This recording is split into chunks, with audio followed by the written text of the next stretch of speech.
सना, बहुत अच्छे से ख्याल रख रहे हो तुम मेरे बेटे का। हाँ नितिन, मैं तुम्हारे बेटे का बहुत अच्छे से ख्याल रखती हूँ। हाँ, अच्छी बात है। अच्छा, क्या तुम मेरी बात मेरे बेटे से करवा सकते हो? अच्छा, हाँ बिल्कुल, अभी कराती हूँ तुम्हारी बात मैं तुम्हारे बेटे से। ये लो बेटा, अपने पापा से बात करो। हाँ पापा, मैं ठीक हूँ। सुन लिया नितिन तुमने? हो गई ना तुम्हारी बात तुम्हारे बेटे से?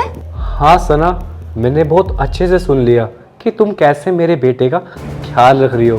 अच्छा चलो नितिन, मैं ना तुमसे बाद में बात करती हूँ। मुझे तुम्हारे बेटे के लिए खाना बनाना है, ठीक है? ठीक है, चलो। यार सना, मुझे तुमसे कुछ कहना है। जब भी मैं तुमसे मिलने आऊँ ना, तो अपने इस बेटे को हमेशा बिजी रखा करो काम में, वरना ये हम दोनों के बीच कबाब में हड्डी बन के आ जाता है। इसको तुम इतना काम दिया करो कि हमेशा काम में बिजी रहे। अरे सौरभ, तुम चिंता क्यों कर रहे हो? फिक्र मत करो, इसका नाम है एक दिन किस्सा ही खत्म कर दूंगी। अरे लगता है इसका पति आ गया। सना, मैं क्या कह रहा था कि जो काम ये करता है वो काम तुम भी तो कर सकती हो ना। इसके ऊपर क्यों इतना बर्डन डालती हो तुम? सौरभ, तुम ये कैसी बातें कर रहे हो? अभी तक तो तुम मेरी साइड थे, अब तुम इसकी साइड हो गए। अरे यार सना, तुम कैसी बात कर रही हो? वो एक छोटा सा बच्चा है, इतना सारा काम करेगा तो उसकी मेंटल हेल्थ का क्या होगा? वो खराब हो जाएगी। तो एक काम कर बेटा, जाके आराम कर और पढ़ाई कर घर पे जा। नहीं शिवम, रुक। और तुम ये कैसी बातें कर रहे हो? तुम्हें पता है ना कि मुझे काम करने में कितनी प्रॉब्लम होती है।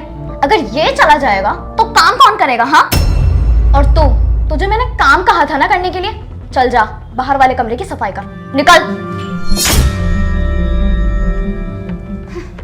इसकी माँ तो मर गई, लेकिन इसे मेरे सर पर बोझ बना के चली गई। यार सना, मैं क्या कह रहा था कि उस दरवाजे के पीछे ना पक्का कोई ना कोई है। सौरभ, तुम ये कैसी बातें कर रहे हो?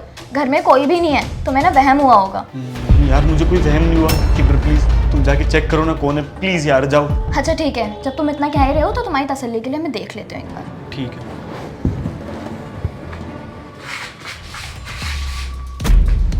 शिवम, मेरे बेटे, मेरे को पता नहीं था कि मेरे जाने के बाद में तेरी ये सौतेली माँ तेरे ऊपर इतना अत्याचार करती है। अगर मुझे पता होता ना, मैं कभी शादी नहीं करता दोबारा। मैंने तो ये सोचा था मैं हमेशा बॉर्डर पे रहता हूँ और तू यहाँ पे अकेला रहेगा, और तू अभी छोटा है, तेरा इतना सारा काम है, तेरे स्कूल का काम, तेरे कपड़े धोना, तेरा खाना पीना, कैसे होगा? मैंने सिर्फ इसी चीज़ को सोचकर दोबारा शादी करी। अगर मुझे पता होता ना, मैं दोबारा शादी नहीं करता। वो पापा, मम्मी ना बहुत मेरे ऊपर ना अत्याचार करती है। जब भी मैं पढ़ाई करता हूँ ना, मुझे कुछ काम दे देते हैं, बोलते हैं झाड़ू लगा, पूरे घर की सफाई कर। मम्मी से मैं तंग आ गया हूँ। अच्छा, और बताओ, और क्या करती है तेरी मम्मी तेरे साथ में? सौरभ, तुम तो बिल्कुल ठीक कह रहे थे, घर में कोई है। शिवम के पापा वापस आ चुके हैं और शिवम अपने पापा से बात भी कर रहा है। यार सनम, मुझे बहुत डर लग रहा है। अब क्या करें हम? मुझे क्या पता, शिवम ने अपने पापा को सब कुछ सच भी बता दिया होगा। सना देख, चोरी ज़्यादा देर तक छुपती नहीं है। मैं तो ये कह रहा हूँ हम दो चल के सारी सच्चाई पहले से ही बता देते हैं। चल। बिल्कुल ठीक कह रहे हैं, मुझे यही करना चाहिए। मैं जाकर सारी सच्चाई खुद कबूल कर लेती हूँ। ठीक है, चलो।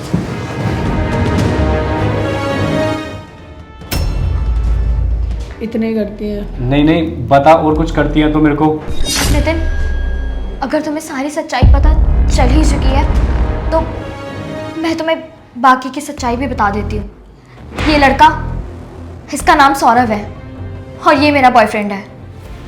और तुम्हारे बेटे ने तुमसे जो कुछ भी कहा ना, वो सब कुछ सिर्फ और सिर्फ आधा सच है। बल्कि मैं उस पर इतना जुल्म करती हूँ कि तुम सोच भी नहीं सकते। मैं उससे घर का सारा काम करवाती हूँ। तुम्हारे जाने के बाद घर पर जो जो काम होता है, झाड़ू पोछा, साफ सफाई, बर्तन, कपड़े, सब मैं तुम्हारे बेटे से करवाती हूँ। तुम्हारे बॉर्डर पे जाने के बाद मैं अकेली पड़ जाती हूँ, तो मुझे समझ नहीं आता कि मैं इस घर में अकेली रहकर क्या करूँ। इसीलिए मैंने सौरभ से फ्रेंडशिप कर ली और उसे अपना बॉयफ्रेंड भी बना लिया। और हाँ, अगर तुम मुझसे ये कहोगे कि मैं तुम्हारे बेटे से काम क्यों करवाती हूँ, तो देखो, तुम जानते हो कि मैं कितने अमीर घर से हूँ और मेरे पापा ने मुझे शुरू से कितने ज्यादा ऐशो और मानो में ही रखा है। बचपन से मुझे कोई काम करने की कोई जरूरत नहीं पड़ी। मेरे घर पर 10 नौकर चाकर रहते थे। यहाँ आकर मुझे काम करना पड़ता था, जो कि मुझे अच्छा नहीं लगता था। इसीलिए मैंने तुम्हारे बेटे से काम करवाना शुरू कर दिया। सना, अच्छा हुआ तुमने सब कुछ अपने मुंह से मेरे को बता दिया, वरना मैं इतनी देर से इससे पूछने की कोशिश कर रहा था इसके अंदर तुम्हारा इतना डर है। मैंने इससे और कुछ जानने की कोशिश करी तो इसने बिल्कुल मना कर दिया।